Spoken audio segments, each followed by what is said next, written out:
നിങ്ങളൊക്കെ ഒരുപാട് ഹാപ്പി ആയിരിക്കുന്ന ഇടം എവിടെയെന്നൊക്കെ ചോദിച്ചാൽ നിങ്ങൾക്കൊക്കെ എന്താ ഉത്തരം? എൻ്റെ ഉത്തരം ഞാൻ പറഞ്ഞുതരാം കേട്ടോ. അതെൻ്റെ അമ്മ വീടാണ്. ആ അമ്മ വീട് അത്രയും മനോഹരമാക്കാൻ കാരണം അവിടെയുള്ള ആളുകളായിരിക്കാം അല്ലേ? ആണ്. എൻ്റെ കസിൻസ് എല്ലാവർക്കും കസിൻസൊക്കെ ഏകദേശം ഉണ്ടായിരിക്കും. അതേപോലെ തന്നെയാണ് എനിക്കും. നമ്മൾ 11 പെൺപടയും 2 ആൺകുട്ടികളുമാണ് നമ്മുടെ കസിൻസിൻ്റെ ഗ്യാങ്ങാണത്. ഞാൻ അമ്മ വീടിൻ്റെ കാര്യമാണ് കേട്ടോ പറയുന്നത്. അപ്പോൾ നമ്മളിന്ന് ചേച്ചിയുടെ വീട്ടിൽ ഒത്തുകൂടാൻ പോവുകയാണ് കേട്ടോ. എല്ലാവരും ഒന്നുമില്ല, ഓരോരുത്തരുടെ ലൈഫിൽ ബിസി ആയിക്കൊണ്ടിരിക്കുകയാണ്. ഞാനെന്തായാലും ബിസിയല്ല, അതുകൊണ്ടാണ് ഈ കെട്ടിയൊരുങ്ങി പോകുന്നത്. അപ്പം നമ്മുടെ വീട്ടിൽ നിന്ന് കുറച്ച് ദൂരമുണ്ട് പോവാൻ, 1.5 മണിക്കൂർ യാത്രയുണ്ട്. പക്ഷേ ഞാൻ എൻ്റെ അനിയത്തീനെയും പിക്ക് ചെയ്തിട്ടാണ് പോകുന്നത്. ആള് അവിടെ സ്റ്റോപ്പിൽ ഇറങ്ങി നിന്നിരുന്നു. പിന്നെ നമ്മൾ ബസ്സൊക്കെ കയറി പോകുന്ന ഒരുക്കത്തിലാണ്. പിന്നെ അവൾ വന്നു കഴിഞ്ഞാൽ പിന്നെ എനിക്ക് കുട്ടീനെ നോക്കേണ്ട ആവശ്യമൊന്നുമില്ലല്ലോ. അത് പിന്നെ അവളായി അവളെ പാടായി, അവർ എൻജോയ് ചെയ്യട്ടെ. മേമ്മമാർക്ക് ഇതൊക്കെ അല്ലേ പണി. അങ്ങനെ നമ്മൾ പലഹാരങ്ങളൊക്കെ വാങ്ങി ഓട്ടോയിലാണ് കേട്ടോ പോകുന്നത്. ഓട്ടോയിൽ പോകുമ്പോൾ ഒന്നാമത് നമ്മൾ ഓട്ടോ വിളിക്കാൻ കാരണം ഓട്ടോയിൽ പോയി കഴിഞ്ഞാൽ നമുക്ക് 2 കസിൻസിനെയും കൂടി പിക്ക് ചെയ്യാം കേട്ടോ. അപ്പോൾ നമ്മൾ ഫറൂഖിനെ ഓട്ടോ വിളിച്ചിട്ടാണ് പോകുന്നത്. അപ്പം ഞാൻ ഭയങ്കര ഹാപ്പി ആയിട്ടാട്ടോ പോകുന്നത്, കുറേ നാളായി കണ്ടിട്ട്. പക്ഷേ എന്തൊക്കെയോ എനിക്ക് ഭയങ്കരമായിട്ട് സന്തോഷമുണ്ട്, കാരണം ഞങ്ങൾ കുറേ ആയിട്ടോ അങ്ങനെ ഒന്ന് ഒത്തുകൂടിയിട്ടും. അങ്ങനെ നമ്മൾ ഫൈനലി വീട്ടിലെത്തി ഗൈസ്. ഇതാണ് കേട്ടോ ചേച്ചിയുടെ വീട്. ചേച്ചീനെ കല്യാണം കഴിച്ചുകൊണ്ടായ വീടാണ് കേട്ടോ അത്. അപ്പോൾ നമ്മൾ അവരെയൊക്കെ പിക്ക് ചെയ്തിരുന്നു. പക്ഷേ എന്താണെന്ന് വെച്ചാൽ നമ്മളവിടെ ചെല്ലുമ്പോൾ ചേച്ചി അവിടെ ഇല്ല. ചേച്ചി വർക്കിന് പോയിരുന്നു. ആൾ എന്തായാലും കുറച്ച് കഴിഞ്ഞാൽ വരുന്നുള്ള പ്രതീക്ഷയിൽ ഞങ്ങൾ വേഗം കയറി, ഉള്ളിലൊക്കെ കയറി. അവിടുത്തെ അമ്മ ഞങ്ങളെ നല്ല രീതിയിലൊക്കെ സൽക്കരിച്ച്. പിന്നെ ചേച്ചിയൊക്കെ വന്നു. നമ്മൾ കുറച്ച് നേരം TV കണ്ടിരുന്നു കേട്ടോ.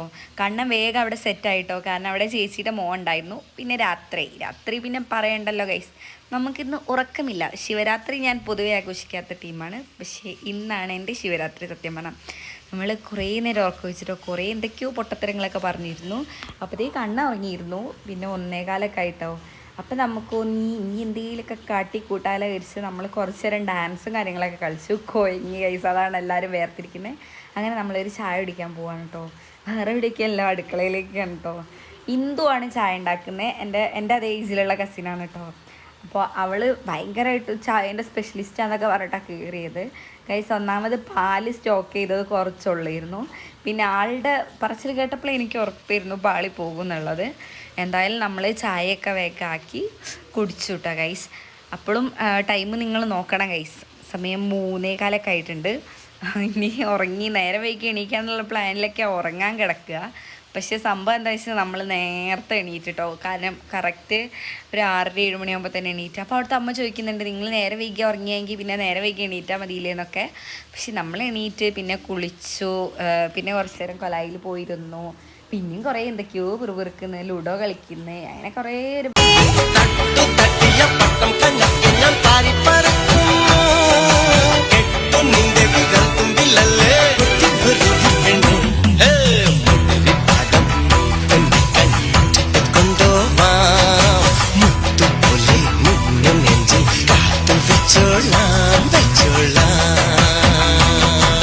നമ്മൾ കുറേ ഡാൻസ് ഷൂട്ട് ചെയ്തിട്ടുണ്ട് കേട്ടോ. പിന്നെ ഞാൻ എല്ലാം കൂടി ഇട്ട് നിങ്ങളെ വെറുപ്പിക്കേണ്ട വിചാരിച്ചു. അപ്പോൾ നമ്മൾ ഭയങ്കര രസമായിരുന്നു കേട്ടോ. ഈ മൂമെൻറ്റ്സൊക്കെ ഇനി ലൈഫിൽ എപ്പോഴാണ് ഉണ്ടാവുമെന്നൊന്നും പറയാൻ പറ്റില്ല. എല്ലാവരും ലൈഫിൽ ബിസി ആയിക്കൊണ്ടിരിക്കുകയാണ്.